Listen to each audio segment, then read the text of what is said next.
پاکستانی طالبانو له افغانستان سره په پوله د خیبر پښتونخوا په کرمې سیمه کې د یو برید په ترڅ کې 15 پاکستانی پوځیان وژلي دي. د پاکستان د پوځ د عامه اړیکو ریاست دغه پیښه تایید کړې ده او ویلي دي چې برید کوونکي د افغانستان له خاورې راوښتي دي او د دوی پر سرتیرو یې ګزار کړی دی.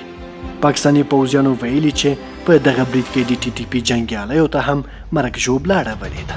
تحریک طالبان پاکستان بیا د دغه برید د مسؤلیت په منلو سربیره ویلي چې د پاکستان حکومت د پراخو بریدونو انتظار کوي. دوی همداراز د پاکستان په لویو ښارونو کې د بریدونو خبر ورکړی. دا برید په داسې حال کې ترسره کیږي چې پاکستان تازه د بلوچستانو له مرګوني برید څخه خلاص شوی دی، خو ورته مهال بلوچ بیلتون پالو هم د لا زیاتو بریدونو ګواښ کړی دی.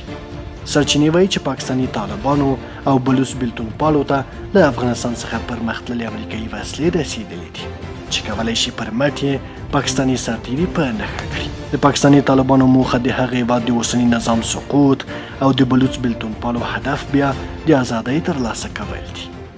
کابل کې بیا طالبانو د پاکستان د وروستیو څرګندونو په ځواب کې ویلي چې نه غواړي د نورو هیوادونو په چارو کې لاسوهنې وکړي او نور هیوادونه هم باید تور پورې نه کړي. پاکستان له یوې میاشتې را په دې خوا د وسلوالو له پراخو بریدونو سره مخ شوی دی او ډیری په دې باور دي چې ښایي نوی کال پاکستان ته یو مرګونی کال وي.